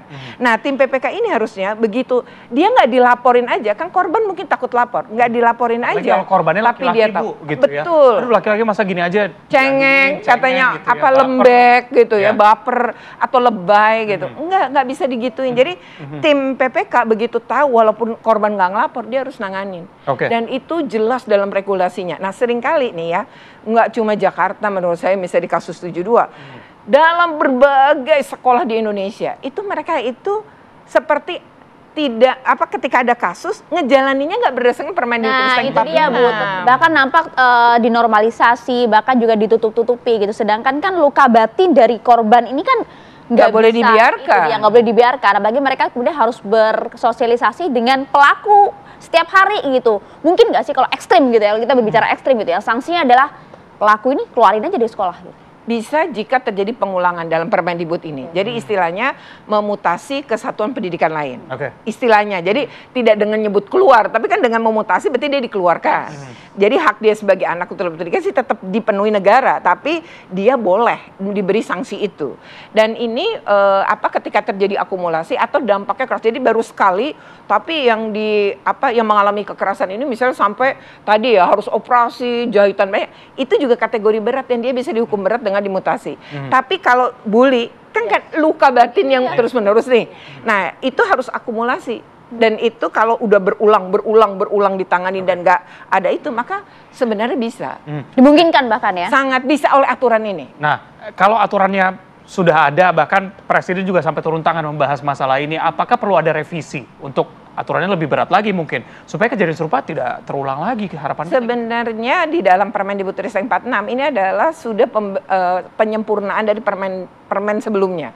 Di Permendikbud sebelumnya itu 82 tahun 2015. Nah, lalu ini dianggap masih belum sempurna, disempurnakanlah oleh peraturan yang baru ini. Jadi Permendikbudristek 46 tahun 2023 jadi sebenarnya baru. Nah, berarti ini kan 2025. Sebenarnya masih butuh waktu untuk mensosialisasi. Tapi menurut saya ini alarm ya bagi kita semua peristiwa 72. Korbannya banyak, anak yang menjadi terduga pelaku atau kita sebut anak berhadapan dengan hukum ya. Mereka anak ini pasti pasti punya luka batin yang banyak sampai depresi. Nah, kondisi ini berarti membutuhkan pemulihan, dan Permendikbud ini memerintahkan pemulihan itu dilakukan oleh pemerintah daerah. Jadi jelas banget dalam aturan ini. Nah, sekarang pemerintah daerah lewat tim Satgas yang dibentuk lewat Permen ini harusnya ini diperkuat, tim PPK-nya juga diperkuat dan mengerti cara nanganin. Karena selama ini nanganin tuh gini, dikonfrontasi. Jadi misalnya ada pengaduan antara korban, pelaku, saksi jadi satu. Ya korban makin takut, saksi nggak berani bicara sebenarnya, pelaku merasa di atas angin, nggak akan berhenti pembuliannya, bahkan dia akan meningkatkan, lu berani ngadu ya gitu. Nah lalu peningkatan itu terjadi adalah yang penting hati-hati, nggak ketahuan guru. Nah ini yang menurut saya penting semua pihak mulai hari ini, permennya kan udah ada ya. Itu dia. Jadi mari bikin pelatihan tim PPK memperkuat penanganan sehingga korban-korban ini mendapat keadilan. Nah, permennya udah benar sebenarnya. Permennya sebenarnya udah benar, cuma tindakan implementasi di bawahnya artinya gitu. Masih kurang. Tindakannya bakal kurang ya. Karena kita kalau lihat aksi bullying sekarang ngeri-ngeri ya Mbak Citra ya. Kamu gimana kalau lihat aksi bullying sekarang? Kayak nggak kayak zaman kita dulu gitu ya. Iya sih, sekarang tuh zaman sekarang udah parah banget sih, kayak nggak kepikiran gitu bisa seperti itu kan. Mungkin juga karena faktor-faktor ya kurang pengawasan orang tua juga, terus juga mungkin kata ibu kurang, padahal udah ada aturannya tapi nggak tindakannya kurang, mungkin ya memang harus di ini sih. Enaknya diapain tuh para pelaku-pelaku bully kayak gitu tuh? Kalau menurut aku ya dikasih sanksi yang berat lah, biar jera gitu, biar nggak kayak gitu lagi. Contohnya? Contohnya mungkin kata ibu dimutasi bisa juga, dimutasinya yang jauh gitu. Yang Mbak Citra sendiri pernah mengalami perundungan atau jadi korban bully selama bermain game online? Selama bermain game online ya pernah juga. Iya pernah juga. Gitu kan. Pernah juga sih. Cuman karena aku ini ya udah biasa aja gitu, karena ya biasalah kalau dalam bermain kan ada menang ada kalah, jadi santai aja gitu. Nah ini yang nggak bisa dilakukan oleh anak-anak yang mungkin belum bisa mengontrol dirinya, itu kan kekhawatiran kita semua ya Mbak Citra ya. Iya betul. Oke, mungkin aku sedikit ke Bu Retno, mungkin ada nomor telepon khusus gak sih, hotline tersedia untuk anak-anak korban bully ini bisa melaporkan tanpa supaya tidak ada tekanan-tekanan tadi, kalau lapor ke sekolah ada tekanan dari guru, dari dikonfrontasi dengan pelaku dan segala macam. Perlu nggak? Sebenarnya sekolah sendiri dalam permen ini tuh perlu juga bikin namanya kanal pengaduan, dan nggak boleh kanal pengaduannya tuh ruangan, tapi harus online juga gitu. Yang kedua, sebenarnya dinas-dinas pemberdayaan perempuan di seluruh Indonesia itu mereka membuka hotline pengaduan, tentu beda-beda nomornya ya. Nah Jakarta sendiri sebenarnya sudah menyiapkan juga kayak 112, 119, sebenarnya banyak gitu. Jadi kalau orang mau minta bantuan bisa, dan Jakarta juga untuk anak-anak remaja yang mengalami masalah misalnya dengan tidak baik-baik aja secara kesehatan mental, itu bisa lewat Puspa. Mereka bisa memilih untuk melakukan konseling ya atau pemulihan secara daring, dan nggak ada biayanya sama sekali. Oke, ya kita harapkan korban bully juga bisa dengan lapang dada melaporkan supaya balik lagi tadi luka batinnya bisa segera diobati. Menarik tadi ya. Jangan sampai ya kita melihat kejadian. Betul, hati-hati ya para pelaku bully di sekolah nih ya, jangan macam yang siap-siap dimutasi ke sekolah lain nanti. Terima kasih banyak Bu Lizzy, terima kasih banyak Citra atas waktu bersama kami ya. Kami jeda dulu pemirsa, karena usai jeda kami hadirkan informasi seorang pria yang baru mengambil uang ratusan juta rupiah di bank, nyaris menjadi korban perampokan dan bahkan terekam oleh CCTV. Saat lagi kami hadirkan untuk Anda. Terima kasih Anda masih bersama kami pemirsa. Kami punya informasi ada seorang pria yang baru mengambil uang ratusan juta rupiah di bank. Ini nyaris menjadi korban perampokan ya saat berkendara di Kota Bekasi, Jawa Barat. Korban yang mengendarai sepeda motor dibegal di jalan hingga akhirnya terjatuh. Bahkan korban juga sempat dibacok senjata tajam oleh kawanan pelaku. Beruntung uang ratusan juta rupiah yang disimpan dalam tas tidak berhasil diambil, namun korban mengalami luka bacok di bagian tangan. Ya ini dia video CCTV-nya ya, kalau Anda bisa lihat pemirsa bagaimana kemudian korban yang baru saja ambil uang, kemudian dirinya dicegat oleh beberapa sepeda motor begitu ya, dan terjatuh. Ada 5 pelaku yang menggunakan 3 sepeda motor, dan akibat kejadian ini kemudian korban juga mempertahankan tas berisi uang, tapi kemudian mengalami luka bacok akibat para pelaku yang menggunakan senjata tajam ya. Tapi kita coba lihatlah situasi di lapangan sebenarnya seperti apa sih, mengapa ini menjadi salah satu lokasi yang rawan begitu ya bagi para pengendara, bahkan juga para korban yang seperti kemarin kita lihat ya sempat mengambil uang dengan jumlah cukup besar kemudian menjadi korban perampokan. Kita akan coba bergabung bersama dengan rekan kami langsung dari lokasi, ada Kurnia Dwi Hapsari di sana. Kurnia, Anda bisa gambarkan lokasi seperti apa? Ini Maria, Reza, dan juga pemirsa, pagi hari ini saya berada di Jalan Nonon Sultani ataupun underpass Duren Jaya, Kota Jawa Barat. Ini merupakan TKP pada hari Senin kemarin terjadi aksi percobaan perampokan ataupun seorang warga yang berkendara seorang diri melintasi jalan ini, dia kemudian menjadi korban dari kawanan perampok, namun di tempat ini, namun kejadian tersebut sempat digagalkan oleh seorang satpam perumahan yang berada di sekitar lokasi. Saat ini bisa saya gambarkan bahwa setiap harinya, pagi, siang, sore, ataupun malam, jalan Nonon Sultani ataupun underpass Duren Jaya ini selalu ramai oleh kendaraan. Karena dari sisi kanan kamera saya ini, di mana ini merupakan jalan menuju arah Duren Jaya ataupun ke sana bisa menuju arah Kabupaten Bekasi dan juga penghubung antara wilayah Kabupaten Bekasi dengan Kota Bekasi. Ke arah kirinya yaitu merupakan jalan terusan untuk menuju ke arah Pasar Baru Bekasi, Terminal Bekasi, dan juga bisa mengarah ke Stasiun Bekasi. Jalan ini sebenarnya ramai oleh kendaraan, namun ternyata tindak kejahatan jalanan ini tidak melihat situasi, mereka nekat untuk melakukan aksi kejahatannya di siang hari dengan kondisi ataupun situasi yang cukup ramai. Karena kemarin videonya sempat viral dan juga terlihat seorang security ini membantu untuk menolong korban dari tindak perampokan tersebut. Saat ini saya sudah bersama dengan Bapak Iqbal yang ikut membantu dalam menolong korban dari tindakan kejahatan tersebut. Selamat pagi Pak Iqbal. Pagi Mbak. Ya. Pak, bisa dijelaskan Pak kronologisnya seperti apa yang Bapak tahu sampai akhirnya Bapak ikut menolong korban? Ya, kebetulan saya lagi di gerbang, standby, saya di dalam. Kebetulan juga si korban dari arah sebelah sana, katanya habis ngambil duit, terus dia berhenti sebentar, dia jalan lagi, berhubung jalanan rusak Mbak, sebelah sini kan. Dan pas sampai sini dia pelan, dipepet, langsung dibacok pakai sajam. Iya. Sajamnya Golok Mbak. Iya. itu kan karena di CCTV ataupun kamera CCTV kita lihat bahwa revisikan itu gimana? Ya kalau itu sih sebenarnya refleks aja. Dia masalahnya lihat saya cuma adanya itu doang, nggak kepikiran benda yang lain-lain. Terlihat sempat mundur. Nah itu sempat mundur saya karena ngelihat yang nyamperin saya kawanan dia juga. Saya takutnya yang kayak berita yang kemarin di Cakung atau main door aja kan, saya takutnya begitu juga, mengantisipasi juga sayanya. Ya, Bapak lihat ini kan saya korban ini kan seorang diri ya Kak ya. Dia memperkenalkan. Iya, ya jadi korban itu jatuh di depan tanah, pas sudah gitu dia keadaan lumpuh, mempertahankan tas, cuman tuh sempat dibacok beberapa kali, sempat udah putus juga tuh tali tasnya satu. Cuman pas saya datang, alhamdulillah dia buru lari. Iya, kabur. Korban yang Bapak alami di mana saja? Kalau korban sih, kalau saya lihat sih yang ngalamin luka sabetan cuman di pergelangan tangan saja. Ya. Katanya membawa uang setelah kejadian ini gimana Pak?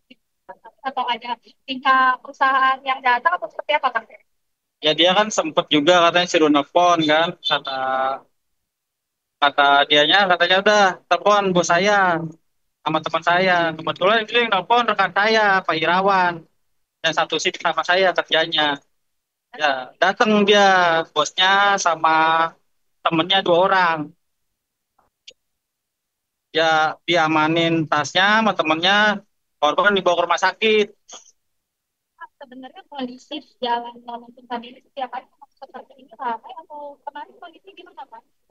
Sebenarnya sih kalau buat kondisi ya seperti ini seperti biasa rame.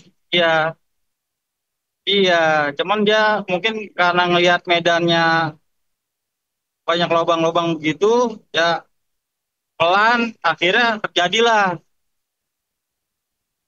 Terima kasih atas informasi.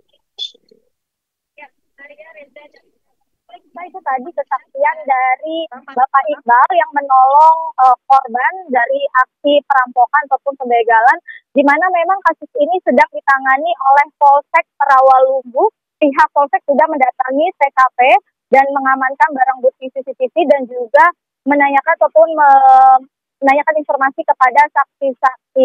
Dan pihak kepolisian menghimbau kepada masyarakat untuk tetap waspada dimanapun berada dan juga menghimbau agar masyarakat yang baru saja mengambil uang di bank dalam bentuk ataupun dalam jumlah banyak ini meminta pengawalan petugas kepolisian karena tidak dipungut biaya apapun. Dan juga masyarakat dihimbau agar tetap waspada dimanapun berada walaupun waktunya ini pagi, siang, ataupun malam. Demikian Ayah dan Reza, kembali ke Anda. Baik, terima kasih Kurnia Dwi Hapsari melaporkan langsung dari Bekasi, Jawa Barat, dan selamat kembali bertugas.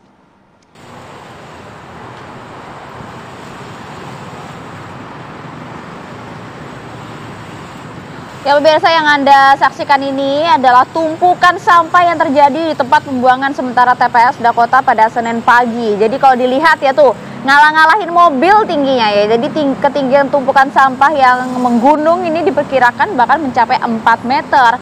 Warga menyebut bahwa tumpukan sampah ini sudah terjadi sejak 3 bulan lalu, dipicu dengan pengangkutan sampah ke tempat pembuangan akhir yang hanya dilakukan 2 kali saja dalam sepekan, sehingga menimbulkan penumpukan sampah. Karena kan dampaknya pasti aroma bau menyengat tercium nih oleh warga sekitar, oleh para pengendara, dan juga merusak estetika ya kan. Bahkan juga itu kan menimbulkan penyakit juga gitu. Jelas-jelas kita tahu ya, buanglah sampah pada tempatnya, buang mantan juga pada tempatnya.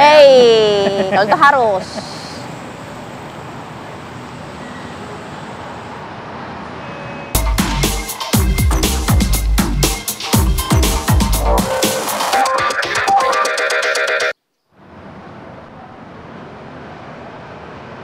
Ya, pemirsa, ini menumpuknya sampah di tempat pembuangan sampah yang berada di kolong tol Wiyoto Wiono, Tanjung Priuk, Jakarta Utara. Ini mengakibatkan warga juga resah ya, karena mengundang bau yang menyengat dan juga tingginya bahkan sampai 3 meter ya. Nah, ini yang ada di kolong tol Wiyoto Wiono ya, kalau kita lihat ya, ini bagaimana kemudian memang sampahnya luas banget dan juga tinggiannya bahkan mencapai 3 meter. Jadi menurut warga, sampah ini memang sudah berlangsung selama bertahun-tahun dan juga diperparah dengan datangnya sampah dari luar warga kelurahan dari Sungai Bambu ini. Memang pihak operasi Satpol Lingkungan Hidup Tanjung Priuk juga tengah memaksimalkan pengangkutan sampah sebenarnya dengan mengerahkan ada total 12 truk sampah setiap harinya. Namun ya bagaimana ya, karena terkendala faktor cuaca yang juga kemudian membuat TPS Bantar Gebang juga mengalami longsor, sehingga memang menghambat lagi-lagi proses pembuangan sampah. Jadi visual inilah yang akan kita lihat kalau berada di kolong tol Wiyoto Wiono. Nggak kebayang seperti apa baunya ya.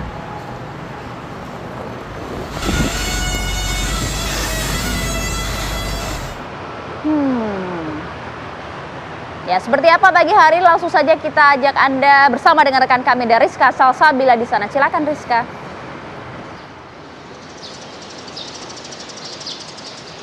Ya, selamat pagi Maria, Reza, dan juga pemirsa. Memang kalau dilihat inilah kondisi kolong tol Tanjung Priuk yang mana sempat ramai ataupun sempat viral kalau misalkan adanya tumpukan sampah yang menggunung sampai ke langit-langit dari kolong tol ini. Nah, ini kan memang kalau dilihat ini sudah mulai dikeruk ataupun sudah diambil. Nah, kalau ini saya mau tanya nih sama warga, bagaimana sih kondisinya sebelum diuruk ataupun sebelum adanya sampah-sampah ini diambil? Pak, dengan Bapak siapa, Pak? Pak Suyitno. Pak, mungkin boleh diceritakan nggak Pak, sebelumnya sebelum diuruk ini kan sudah diangkut ya Pak beberapa gitu. Ini seperti apa sih Pak? Mungkin terganggunya seperti apa sebagai warga yang tinggal di sini? Ya, waktu sebelum dimuat sampah ini udah nyampe ke depan ya kira-kira 15 meter dan tinggi 4 meter. Warga merasa terganggunya karena di saat musim hujan seperti ini, karena bau sampahnya ini kan istilahnya kemana-mana gitu. Begitu kalau ketiup angin itu udah imbasnya baunya kemana-mana dan lalat juga menyebar, apalagi tidak jauh dari rumah warga kan, kira-kira cuma 20 meter. Nah itulah, apalagi dekat tempat ibadah apa kan ini, ya itu. Sekarang udah mulai diangkut, mulai dari Sabtu alhamdulillah sudah berkurang. Sampainya ya insya Allah mudah-mudahan kalau mobilnya lancar terus ya insya Allah nanti bisa tuntas lah sampah di kolong tol di Sungai Bambu. Tapi dengan catatan kami sebagai warga untuk mewakili masyarakat, walaupun sampah habis ini jalan juga tetap saya minta harus diuruk. Karena ini becek seperti kayak sawah gitu loh. Jadi masyarakat jangan sampai timbulnya nanti masyarakat mau buang sampah di sini, ngelihat jalanannya becek, nanti mereka main sembarangan lempar aja. Itu yang saya harapkan jangan seperti itu. Mungkin kalau jalannya nanti diuruk, rapi sampai ke tempat lokasi pembuangan, insya Allah masyarakat juga akan ngerti langsung ke dalam ke tempat lokasi sampahnya. Itu yang saya harapkan dari sebagai warga Kelurahan Sungai Bambu. Oh, ini memang biasanya berapa kelurahan sih Pak yang buang ke sini, ataukah memang hanya kelurahan Sungai Bambu saja yang buang, warga yang buang ke sini, atau ada dari kelurahan lain? Yang buang di lokasi kolong tol sini, yang buang sampah ada 4 kelurahan, Bu. Jadi dari Sungai Bambu, Warakas, ya kan, Kebon Bawang, Papanggo. Jadi Papanggo sebagian warganya buang kemari, Warakas juga sebagian kemari. Kalau Kebon Bawang emang sudah mutlak buang di Sungai Bambu. Itu. Ya, 4 kelurahan. Ini kan boleh kita lihat, memang sebelumnya boleh ditunjukkan nggak Pak? Dari mana sih banyaknya atau sampahnya ini sampai mana Pak? Sebelum diangkut ini tuh mungkin dari batas tiang itu dari sampai mana Pak? Ini dari batas tiang yang ini dari tiang mulai dari 1, 2 ya kan, dari 1, 2, 3. Nah, itu sampai ke sini tiang. Batasnya udah nyampe tiang sini. Sebelum diangkut itu udah nyampe sini nih, depan. Untuk tingginya sendiri Pak setinggi apa sih? Tinggi 4 meter. 4 meter. Iya. Ini ya, ke kabel ini. Betul, bawa kabel ini. Betul. Tapi kalau misalkan dari warga itu sebelumnya sempat ada lapor nggak untuk agar segera diangkut atau bagaimana Pak? Kalau dari bagian warga ya sudah banyak yang memberikan CRM ya kan, istilahnya kalau CRM itu kan laporan terus ketika. Tapi udah berapa kali CRM kayaknya lambat, nggak ada tanggapan dari selama warga masyarakat CRM itu kan. Nah setelah masuk berita baru sampai ini baru dari pihak Kasudin turun tangan langsung ditangani. Mungkin Bapak sebagai warga juga, ini kira-kira sudah menumpuknya sejak kapan sih Pak? Mungkin sampai tinggi sekali ini kan berarti sudah lama ini tidak ada pengangkutan kah? Atau memang disampaikan nggak mungkin kendalanya karena tidak diangkut, kenapa gitu Pak? Kalau penumpukan ini udah lama, udah hampir 1 tahun ya dalam penumpukan ini. Nah, kendalanya kan nggak diangkut itu karena mobilnya, alasan ada mobil rusak, ini itu begitulah semuanya itu. Tapi kan warga masyarakat Sungai Bambu tidak mau tahu, intinya sampah harus diangkut kan begitu. Ya kendalanya di armada, armadanya ada yang rusak, ada pas di gerbangnya emang lagi macet apa begitu. Oke, baik. Terima kasih Bapak. Nah pemirsa, kita juga akan bertanya ke Dinas Lingkungan Hidup untuk bagaimana sih progres ataupun sudah sejauh mana dan berapa lama lagi ini akan tuntas pengerjaan atau perapihan lokasi pembuangan sampah ini. Dan dengan Bapak Wisna, apa kabar Pak? Baik Mbak.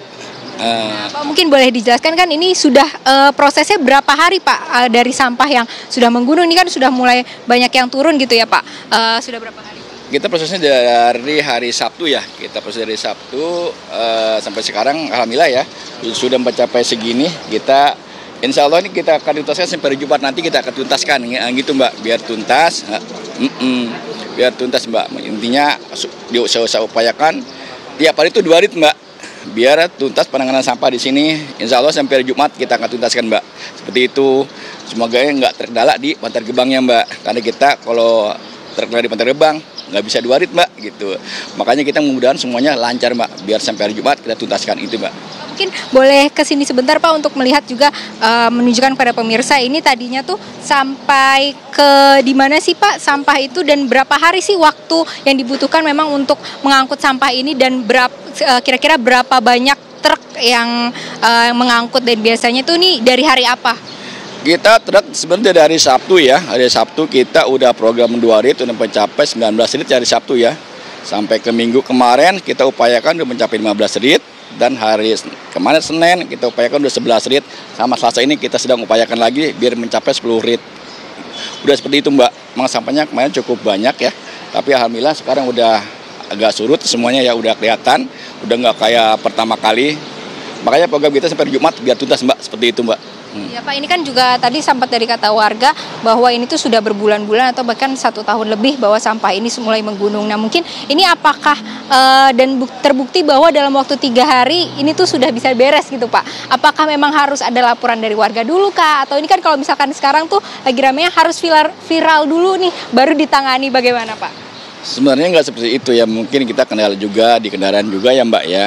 Dan kita kan terkadang tuh nggak semuanya sehat Mbak, ada yang rusak juga.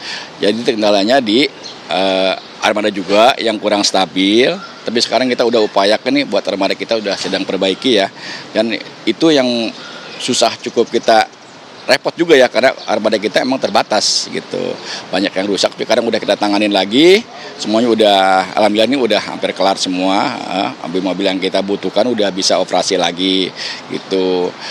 Dan kendala juga di Gebang juga Mbak, kendalanya kalau di Gebang tuh misalnya hujan, di sana operator udah nggak bisa gerak Mbak di sananya, karena dia takutnya kayak kemarin terjadi longsor. Alhamdulillah sekarang nih karena terang terus nih, jadi cepat pengerjaannya Mbak, seperti itu Mbak.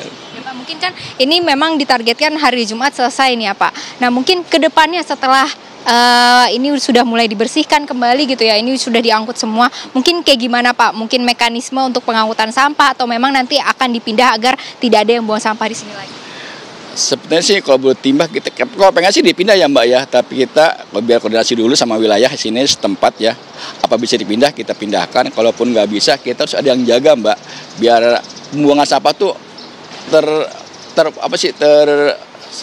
selesaikan buangan sampah jangan sampai lewat dari jam, ada aturan sampah buang sampahnya Mbak, jangan sampai melewati jam 4. Jam 4 harusnya udah tutup Mbak, jangan ditambah lagi sampai jam ke atasnya nggak ada buangan lagi Mbak. Usahakan seperti itu, dan usahakan juga nanti ke depannya biar ada yang jaga di sini Mbak. Kita kolaborasi dari LH, dari lurah-lurah ya, atau warga setempat sini atas tempat sini, biar kita kolaborasi untuk dijaga Mbak.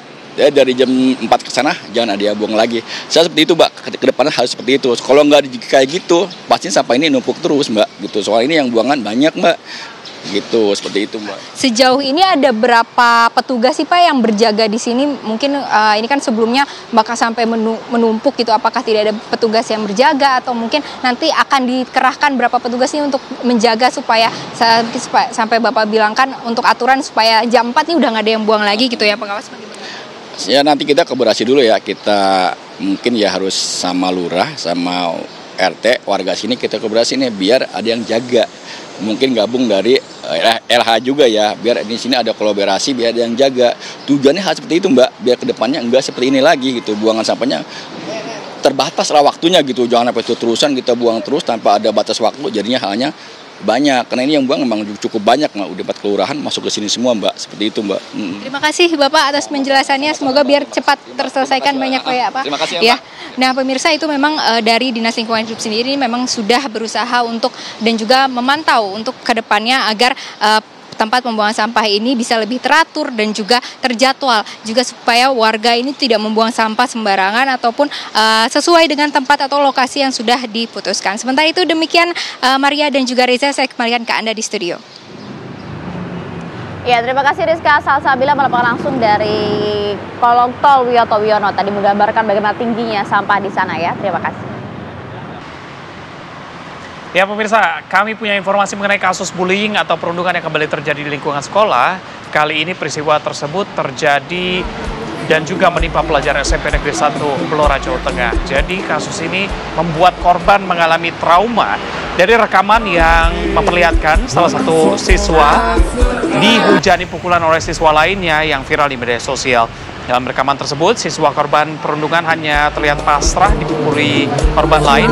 Mirisnya, puluhan siswa ikut menyaksikan dan juga menyoraki aksi perundungan tersebut tanpa ada upaya melerai dan juga memisahkan korban dan juga pelaku. Kepala sekolah membenarkan adanya kasus ini dan peristiwa tersebut terjadi pada hari Jumat kemarin.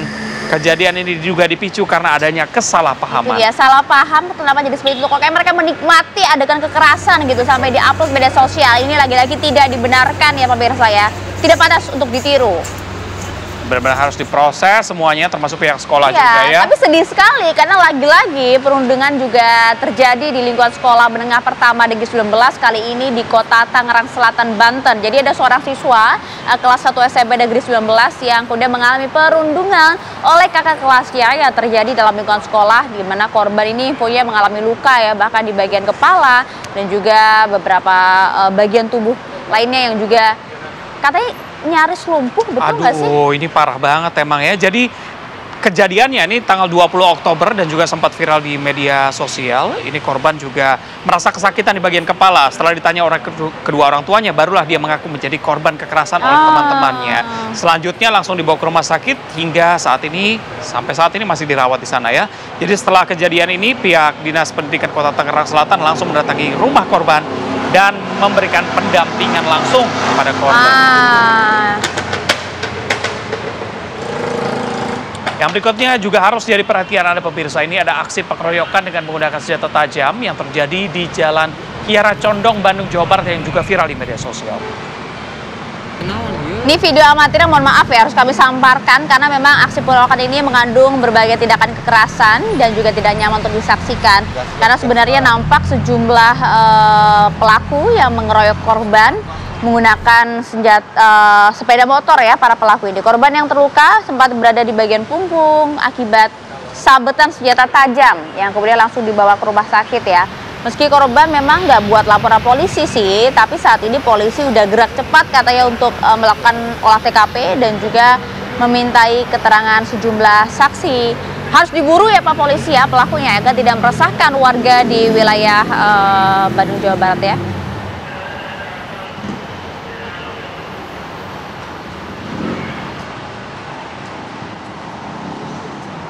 Nah, kalau kali ini nih ada sebuah aksi sigap dilakukan oleh seorang istri yang kemudian tiba-tiba melakukan aksi untuk kemudian menolong usaha tiba-tiba bocor ketika hendak dipasang oleh sang suami nih gas LPG nih. Nah, tuh. Suaminya kabur. Coba lihat sang istri. Tuh. Emang dasar Wonder Woman ya, dengan tenang gitu ya langsung diambil sama si ibu ya.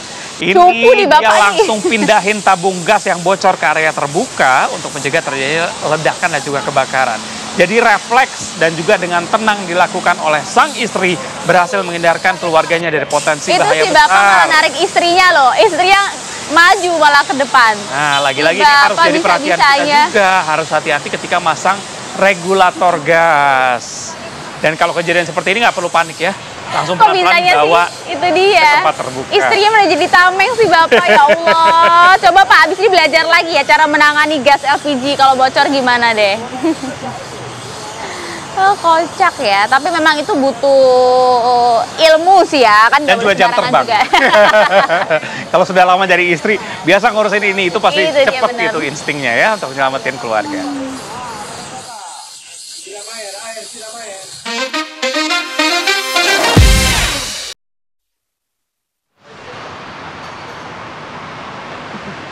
Nah tadi kita lihat kalau misalnya gasnya ini sampai meledak ini kan bahaya. Betul. Dan pertolongan pertama juga harus dipikirkan. Kira-kira apa yang harus dilakukan ketika memang kita menjadi korban ledakan. Emang seperti apa? Ini jawaban selengkapnya bisa Anda dapatkan di Hidup Sehat setelah ini ya. Oke, kalau gitu kita berdua pamit dulu lah ya. Saya Maria Segaf. Saya Reza Maluel, terima kasih. Sampai jumpa. Sampai jumpa. Oh ada di Hidup Sehat.